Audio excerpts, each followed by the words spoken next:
11, versículo 28, quem encontrou, diga amém. Examine-se, pois, o homem, e assim, depois, vamos botar reticência. O contexto que Paulo está falando aqui é sobre a Santa Ceia. Mas eu não quero me ater à ceia. Eu quero me ater, querido, ao espírito do que Paulo estava falando acerca do homem fazer uma autoanálise. Observe aqui. Para quem ele escreveu? Para a gente que estava participando da ceia. Estava certo ou não estava certo participar da ceia? Estava. Alguém que saía dos seus lares e iam a se juntar com pessoas para participar da ceia. Está certo ou não está certo isso? Correto. Estavam comemorando a ceia. Correto. A intenção do juntamento ao redor da ceia também estava correto. Estavam no culto de ceia. Mas Paulo, apesar de ter toda essa prática, todos esses elementos concretos, Paulo vai dizer, irmãos, que eles estão com a intenção correta, estão fazendo a ceia, mas o resultado, irmãos, Paulo vai dizer, eu não vos louvo vocês, eu não estou aí parabenizando vocês. Vocês estão trazendo prejuízo, apesar de estar tudo de conformidade, tudo no script, vocês estão trazendo prejuízo social para a igreja, porque eu ouço falar, Paulo vai dizer, o que eu escuto de vós, que eu escuto, a fama de vocês, socialmente não está agradando a Deus, não tem louvor para isso. Porque a atitude de vocês, mesmo fazendo a liturgia, mas o prejuízo está sendo social para a igreja, está tendo prejuízo também na vida pessoal de cada membro, e as consequências estão sendo nefastas, tristes. E aí analisemos por que é que isso está acontecendo, por que é que isso está tendo um resultado negativo. O resultado que nós podemos ver dessa liturgia certa, mas já a intenção, o cerne errado, o resultado é, primeiro, a Bíblia vai dizer, pessoas fracas, fraquezas, não na carne, mas no espírito. Uma falta de verdade, de conexão no que eu creio, no que eu estou fazendo. A fraqueza no espírito, irmãos, é justamente isso. Você ter a intenção na cabeça, mas não ter a verdade no coração. Ela trazer convicções na tua cabeça, mas não incendiar a tua alma.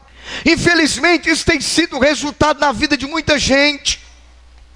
Mas será que o fator desta fraqueza, o estado dessa fraqueza, tem como um fator predominante os outros, a igreja?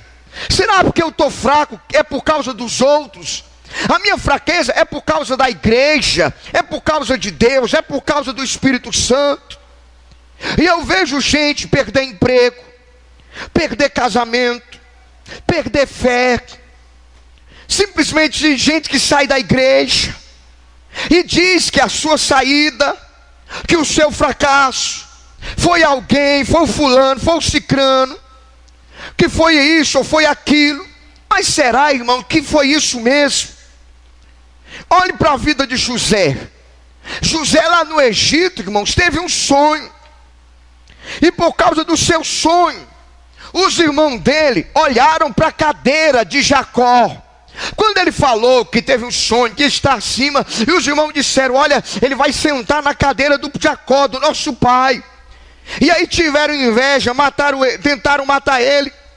Mas os olhos de José não estavam nos irmãos, não estavam na cadeira, não estavam no pai, estava em Deus.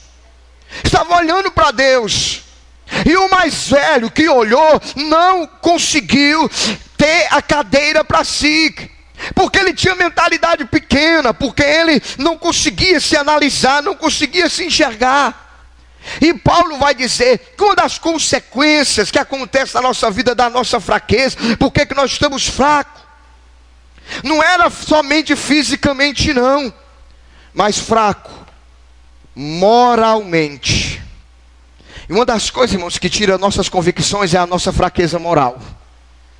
Quando você está com a moral lá embaixo, quando você não tem autoridade moral, quando você não pode dizer assim, ó, faça isso porque eu faço isso. Quando as tuas culpas, teus pecados, teus erros invadem a tua cabeça, o que ele faz? Ele leva o seu espírito, lhe abate, lhe deixa fraco. Então a fraqueza moral, a fraqueza também, que claro, se atinge moralmente, atinge emocionalmente e atinge também espiritualmente. Quem está entendendo aí? E quem são os fracos que a Bíblia fala? São aquelas pessoas inseguras, meus irmãos, inconstante. Uma hora está, outra hora não está, não sabe para onde vai, não sabe para onde quer ir, e não chega em lugar nenhum, inconstante, tem o sentimento dobre. Não, eu vou e nunca vai. É ou não é assim? Gente fraca, irmãos, além de ser inconstante, além de ser insegura, ela é negligente com a sua vida espiritual. Ela é negligente com ela mesma. E aí isso torna ela de ânimo dobre, quer dizer, ele é duas vezes, uma hora ele quer, outra hora ele não quer, duas coisas. E aí ele acha que pode servir dois senhores. E aí, como ele está fraco, na fraqueza do espírito, o que é que fica forte? A carne, que nós falamos domingo. E depois desse pessoal que está fraco, porque não consegue, você vai entender, porque que não consegue ficar forte. Paulo vai dizer, depois dos fracos, eu vejo gente doente. Eu vejo gente doente fisicamente. Pessoa todo tempo tem problema, todo tempo. Eu lembro da Ana Lúcia, irmão. Ana Lúcia congregava aqui. Eu estava com vontade de botar o nome dela das dores, porque ela sentia muitas dores. Eu não posso andar, não posso isso, não posso aquilo, não posso aquilo, não posso aquilo, não posso aquilo. Oh, meu irmão, a fé é justamente isso. É para você fazer o que você não pode. Ora, se eu posso andar, o que tem de experiencial isso aí? Nada. Está aí forte, bonito, nada. Mas o que vai fazer a diferença é chegar um aleijado aqui. Aí esse aleijado se levantar, andar para lá e para cá, então a fé é para isso. E Paulo vai dizer, por isso que tem gente doente fisicamente. E irmão, e aí quando eu lembro da Ana Lúcia, ela estava muito, e eu fiz um desafio com ela, eu digo, minha irmã, acorda cedo. Ela disse, pastor, eu nem acordo, porque eu passo a noite acordada. Bom, então passa o dia. Vem, irmã, mas eu não consigo e tal. Vem. E ela começou. E de repente ela foi irmãos, e um dia nós chegamos na casa dela, curada para a glória de Deus, irmãos. Doença. Ou tem doença que Deus não cura? Tem? Qual a doença que Deus não cura aí? Diga aí, irmão, uma aí. Uma só, uma que Deus não cure. Diga aí, só uma. Todas as doenças físicas Deus pode curar. Agora basta a gente crer e tentar fazer a nossa parte. Agora quando a gente não discerne, você vai entender daqui a pouco. Gente doente fisicamente, gente doente mentalmente. E adoece mentalmente. Como adoece, irmão? Como adoece? As doenças da alma, irmão, são como se tivessem inflamações. Pessoas que às vezes, porque quando a Bíblia diz, você não pode deixar a amargura entrar na tua alma, porque ela vai contaminando as outras pessoas. Essas doenças vão entrando, vão se acumulando, elas vão enxertando em você. Depois você vai alimentando, de repente você está doente. A pessoa que vive com raiva, vive chateada, ela tem problemas vascular. Então ela é cheia de problemas. Oh, irmão, escute, analise comigo. E esses problemas são doenças que às vezes você vai acumulando. O que é doença psicossomática? Psique somatiza, soma o corpo. São as doenças que você adquire fisicamente, oriundas das percepções sentimentais que você traz para si, cria substâncias complicadas demais. Por isso que tem gente doente, que Paulo vai dizer. Oi, uma amargura é muito ruim, é ou não é ruim? É um fel. É um fel. E aí ele vai dizer: fraco, doente, e muitos que dormem. Aqui Paulo está falando do eufemismo. Eufemismo é uma figura de linguagem que você coloca para amenizar uma palavra forte que você quer dizer. É como se Paulo dissesse assim, ó, muitos que dormem, mas o texto original está dizendo, ó, e muitos que já dormiram no Senhor. E o que é que Paulo está falando acerca disso, irmãos? Essa dormência, essa morte espiritual. Muitos que morreram ao invés de dormir. E isso vai explicando por que Corintos foi enfraquecendo. As pessoas iam ficando fracas, as pessoas iam ficando doentes, e as pessoas chegavam a morrer. Por quê? Por causa de algo que nós temos que ter, irmãos. Deus, às vezes, irmãos, pode ter certeza disso. Deus às vezes bota uma pessoa no leito, leva aquela pessoa para não levar ela para o inferno, para que não seja condenado com o mundo. Mas por que é que está acontecendo que tem gente fraca, que tem gente que está doente, que tem gente que está morta? Tudo isso é o que Paulo vai dizer. Não, versículo 29 aí, irmãos, a última frase. Não discernindo o corpo do Senhor, irmãos. O pessoal está fraco, está doente, por causa desta palavra, falta de discernimento. Lá no grego, diacrino, que significa julgar corretamente. E o problema é que às vezes nós deixamos de interpretar a vida pela chave hermenêutica.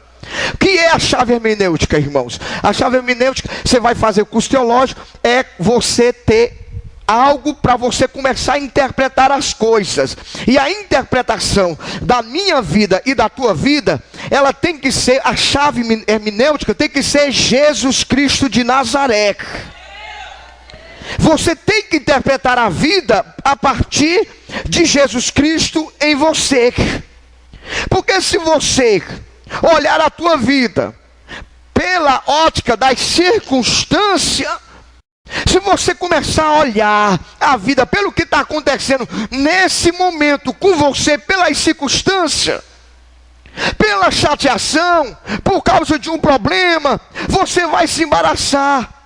Porque quando a gente tem Jesus como chave hermenêutica, irmãos, é diferente. Mas quando você não tem, você nunca vê Deus agir, você não vê mão de Deus, você não vai entender. Mas quando a gente tem a nossa chave de hermenêutica para a nossa história, para a nossa vida, a gente vai saber, tudo acontece com a permissão do meu Deus, tudo acontece com a vontade do meu Deus, tudo que acontece comigo, primeiro tem o aval do meu Deus. E quando eu olho a vida a partir da chave hermenêutica, olhando para Jesus, e Jesus olha, e eu me vejo através do projeto de Deus, tudo, se eu perdi um emprego, se eu fiquei doente, se eu perdi dinheiro, se aconteceu qualquer coisa para mim, eu vou olhar para quem? O autor e consumador da minha fé. E isso é muito bom, irmão. Quando a gente começa a interpretar a vida por Jesus Cristo. Quando nós começamos a interpretar pela Bíblia. Mas quando você deixa de interpretar os teus acontecimentos, porque a vida amargura a gente, irmão. Se você não tiver cuidado, a vida vai, você começa a dizer: por que aconteceu isso? Por que fulano fez isso? Por quê? E você vai procurar a resposta naquilo que não é a causa, mas é a consequência. Vocês estão entendendo aí? Então, quando eu começo a olhar tudo pelo óculos, pela ótica, e aí o resultado, quando eu não olho pela ótica de Jesus, quando eu não consigo discernir, aí eu vou ter fraqueza, doente, dormência, morte. Você já viu, irmão? Olha, isso é fato. A pessoa, às vezes, diz: olha, eu não vou para aquilo dali, para aquela festa por causa de cicrano. Sim ou não? Porque ela está fazendo a leitura da ótica. Porque ela está fazendo que o que está acontecendo com ela tem a ver com aquela circunstância, tem a ver com aquela pessoa, tem a ver com aquele local, tem a ver com aquele momento. Mas o discernimento diz: olha, você tem Jesus aí, sim ou não? Vamos resolver o problema hoje, sim ou não?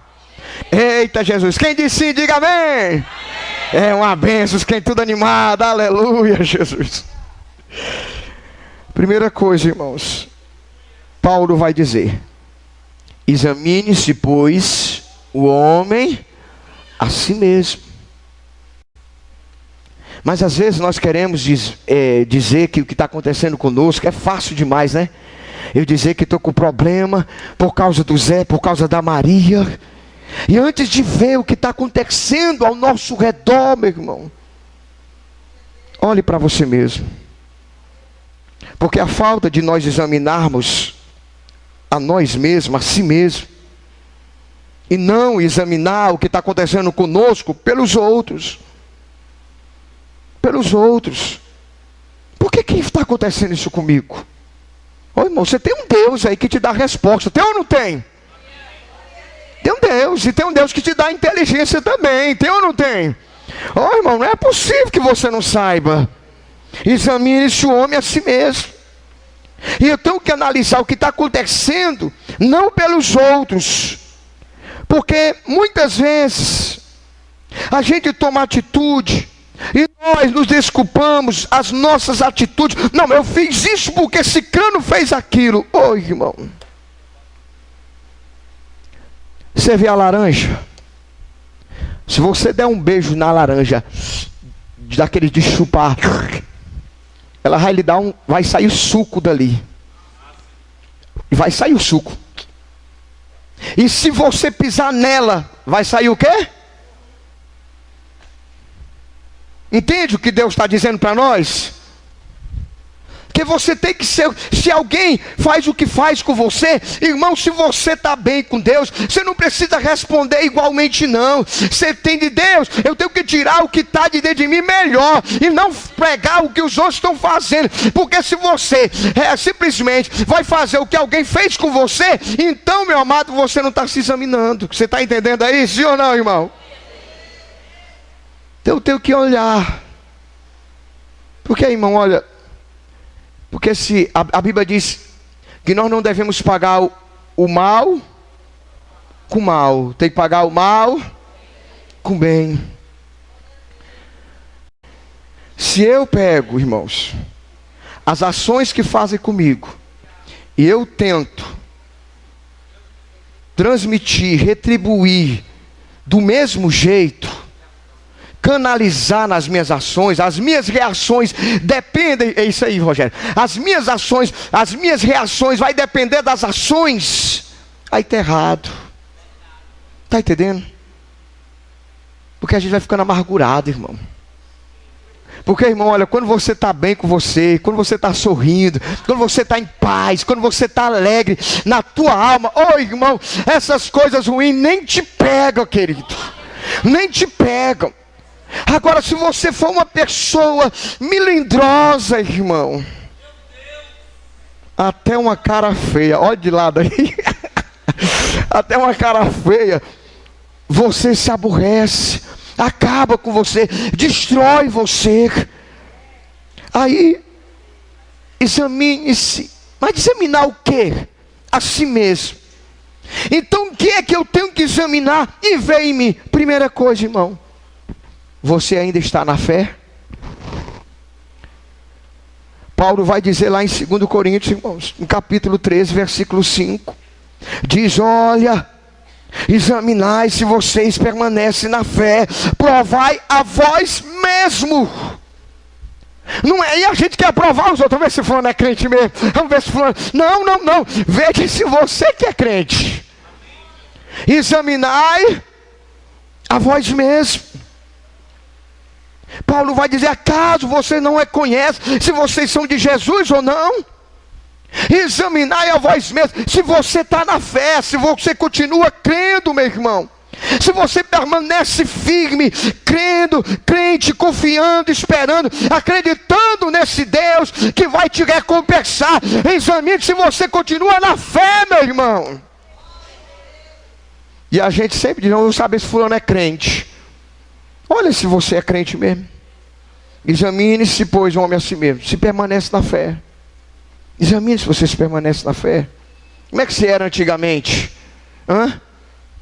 Analisa aí a tua história. Antigamente, como você era. E hoje, você permanece na fé? Analise. Tenha esse discernimento. Meu Deus, eu acho que eu estou meio desviado. Acho que eu estou meio afastado mesmo. Senhor, eu estou aqui meio... Examine. Outra coisa, irmão. Examine os seus frutos.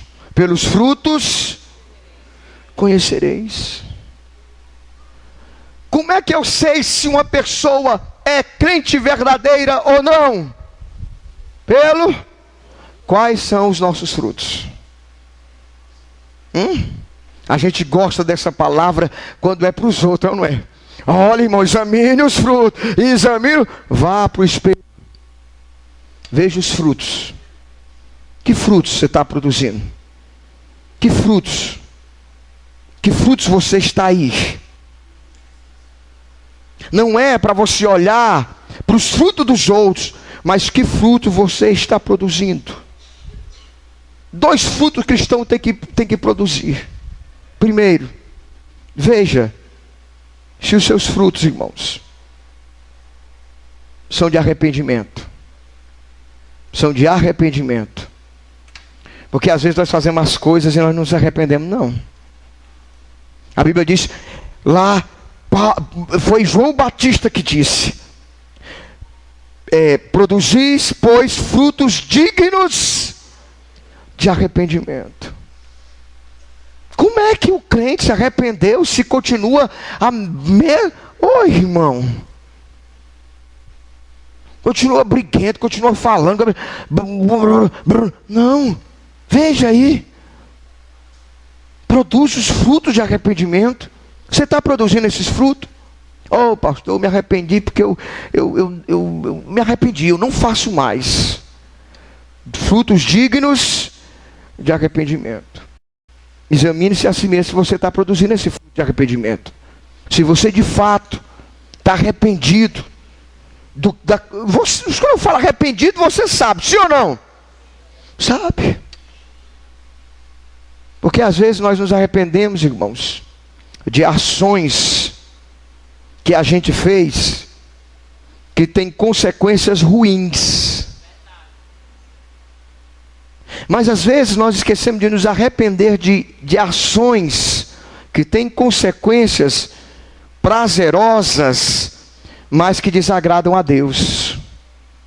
Estão entendendo? Arrependei-vos, frutos dignos de arrependimento. Segundo fruto, querido, se tem sido fruto do Espírito, você tem produzido esses frutos? Examina a si mesmo. Qual fruto? Vamos lá, vamos ver as árvores aqui. Vamos lá, diga o fruto aí, vai. Fruto do Espírito. Mansidão. Primeiro, vamos para um. Mansidão. Olha para o irmão e diga, pergunta aí, você é manso, é? Pergunta aí, Antônio. Pergunta aí. Responda, você tem esse fruto, você é manso, é? É manso ou você está muito brabo? Ou você não consegue mais ouvir ninguém? Fruto, mansidão. Mansidão. Qual foi o outro fruto? Amor. Oh, irmão. Amar quem nos ama é bom demais, é ou não é? Agora amar quem nos aborrece, irmãos. Oh, Senhor. Senhor, dai-nos, Deus, estes frutos, Deus. Amar, Jesus. Oh, Deus, Senhor, fazei-me instrumento de vossa paz, onde houver ódio. Ah, Senhor, que nós possamos ser. Mas como eu vou levar amor onde tem ódio, se no meu coração tem ódio? Eu vou levar a vingança. Eu vou levar esse homem de chibata, acaba. Examine-se. Ei, eu estou examinando vocês aí, olhe para mim. Examine-se se tem fruto. Qual foi o fruto mais? Temperança, moderância. Temperança é a pessoa assim, ó, que nem é 8, nem 80. Equilibrado. É ou não é? Tem gente, irmão, que é de desequilíbrio total. Faz aquela coisa assim. Ô, irmão, procure ter paz dentro da sua casa. Procure ter paz dentro da sua casa, irmão. Olha, se a sua casa não tem paz, você vai encontrar paz aonde? Hein? O marido chegar, não vai chegar logo dizendo: olha aqui, pega, que eu tô cansada. Eu tô nem morrer. Deixa o homem chegar, tem que tomar banho, dar o cafezinho dele, deixa ele respirar. Ele estava trabalhando, ele não estava brincando não. Aí tu chega, já mata logo o homem, aí fica aquela guerra. Ele já vem com a cabeça desse tamanho, de quente, de estresse.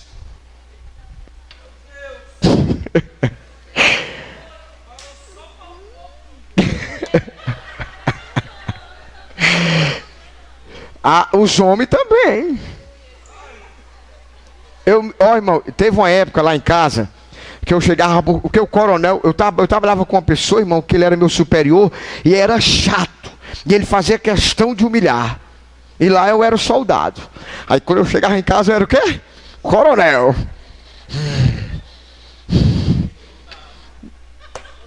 Todo chato. Uma vez, 2 vezes, 3 vezes. Chega a ver. Era. Aí a Alice: o que tu tem, Rogério? Tô chateado. O que tu tem, coronel? Nada. Aí um dia ela disse: Rogério, tá errado isso aí, viu? Deus tem só lá no trabalho. Traz pra cá não. Não pode acabar. Aí traz problema lá e fica 2 problemas lá no trabalho. Lá aqui tu vai pra onde? Pronto, aí pra delegacia. Eu disse: é verdade. Aí então eu vou fazer o seguinte. Ô irmão, aí eu vinha. Aí quando eu chegava em casa eu me lembrava, eu...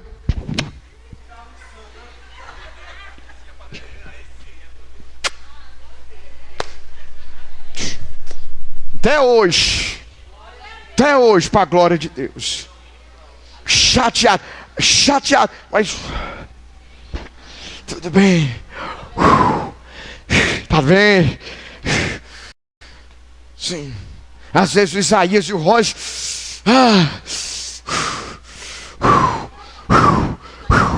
aí estão lá brincando de jiu-jitsu. E aí eu o pau, eu digo: calma aí, calma. Domínio, como é? Temperança. Calma. Domínio próprio. Examine-se si mesmo, irmão. Produzindo primeiro fruto de arrependimento. Segundo, do Espírito. Terceiro, frutos que glorifiquem a Deus. Que glorifiquem a Deus. Que você possa fazer e Deus ser glorificado. Pastor, deixa eu pregar para Deus. Não. Se você for uma boa esposa, irmão, quem é que é glorificado nisso? É Deus. Se for um bom marido, quem é glorificado nisso? Sua mulher vai estar orando lá e dizer: oh, glória a Deus, obrigado Jesus por esse homem que o Senhor me deu, é uma bênção, glória a Deus, aleluia, Senhor. Porque se você não for, ele vai dizer: oh Senhor, eu pisei no pato. Você sabe a história do pato? Quem não sabe a história do pato aí, vai, que é para me contar. Pronto. história é o seguinte: morreu 3 homens, foram lá para o céu. Aí ficaram lá, deixaram lá com São Pedro. Aí São Pedro disse: olha, vocês não pisem no pato não, que se pisar no pato aqui tem um castigo. Aí o primeiro, olha, desprezado, e pum, pisou no pato. Aí pisei no pato, aí São Pedro, vem cá. Aí trouxe sua mulher descabelada, briguenta e tal. Vamos casar, vocês dois vão para a terra viver casados. Meu Deus do céu. Aí o outro, o que o jovem pensa que casamento é 1 ano só. Tá? Aí pensa que é só 1 ano, né? Pensa que é só 2 anos. Ô irmão, até que a morte o separe é muito tempo, meu irmão, que você nem imagina. Aí cai até os cabelos. Aí disseram, o segundo também, aí São Pedro pegou a mulher do mesmo jeito e tá. Aí o terceiro disse: opa, eu vou ter cuidado. E passou 1 ano, 2 anos, 3 anos, e ele não tinha pisado em nada. Aí o São Pedro disse: vem cá. Foi, desça aqui. Mas eu não fiz nada, calma. Desceu na terra. Aí ele casou com uma mulher assim, só para você ter mais ou menos uma ideia, que nem a Alice, fui eu. Uma menina linda, loura, abençoada, um exemplo do que eu conheço, né? Um exemplo. Aí um dia eles, bora orar, bora. Aí ele ia orando, disse: ó, Senhor Deus, eu quero te agradecer, muito obrigado por essa esposa maravilhosa que o Senhor me deu. Senhor, o que eu fiz para merecer? Aí a mulher olhou e disse: você eu não sei, mas eu pisei no pato. E às vezes, irmãos, eu não sei nem porque que chegou nessa história. Examine-se a si mesmo. Examine-se a si mesmo. Faça tudo, aí eu me lembrei, para a glória de Deus. Que Deus venha ser glorificado na sua vida. Em tudo que você vai fazer, Deus seja glorificado. E eu estou terminando. Segundo, examinar o quê? Examinai os espíritos, irmão. Examine os espíritos. Não acredite em todo espírito não, irmão. Tem tanta gente que se embaraça com tanta coisa. Aí eu vejo gente, irmão, se atrapalhando na fé. Quantas pessoas já saíram da igreja porque deram ouvidos a espírito. E espírito também que fala no seu coração. Porque você tem que analisar que espírito está soprando aí no você. Examine os espíritos, irmãos. Examine. Que espírito tem estimulado você? Que espírito tem trazido as coisas na tua cabeça? Que espírito tem falado com você aí? E por último, examinai as escrituras, porque são elas que testificam de Jesus Cristo e lhe garante a vida eterna. Depois disso, aí Paulo vai dizer assim: examinai o homem, e assim você proceda, participe da ceia, se batize nas águas, vá trabalhar, vá se envolver com as coisas de Deus. E depois de todos esses exames, aí você começa a tomar suas atitudes. Sem você se analisar, não tome nenhuma atitude que você pode quebrar a cara. Não faça aquilo que pode você se arrepender. Examine-se, pois, a si mesmo. Porque às vezes as coisas estão acontecendo por falta de você estar falhando em alguma coisa. Em alguma coisa. Por que está acontecendo isso? Não examine o irmão não. Examine-se. Coloque-se em pé. Examine-se a si mesmo. Faça esse autoanálise. Pense bem. Veja, por que está assim? Meu Deus, por que está acontecendo isso? Por que, Senhor? Por quê? Examine esse homem a si mesmo. E depois, faça o que você tem que fazer. Depois desse autoanálise. Depois dessa investigação intrapessoal, que você vai analisar você mesmo. Para que Deus possa, querido, te dar diretrizes corretas. Examine esse homem a si mesmo. Depois, coma deste pão, porque tudo é vida, tudo nos alimenta, tudo nos alimenta. E beba deste vinho, que representa a alegria. Amém? Curva a sua cabeça, vamos orar. Senhor Deus, Pai querido, Deus maravilhoso, Pai, muito obrigado, Jesus, pela Tua palavra, pelo Teu Espírito Santo, Deus, porque o Senhor é Deus sempre que fala, Senhor, aos nossos corações. Tu sempre, Deus, tem algo, Deus, que tem a ver com cada um de nós, Pai. Muito obrigado, Senhor. Deus, e nesse momento, Pai, examinando a nós mesmos, Senhor, queremos Te pedir perdão, Senhor,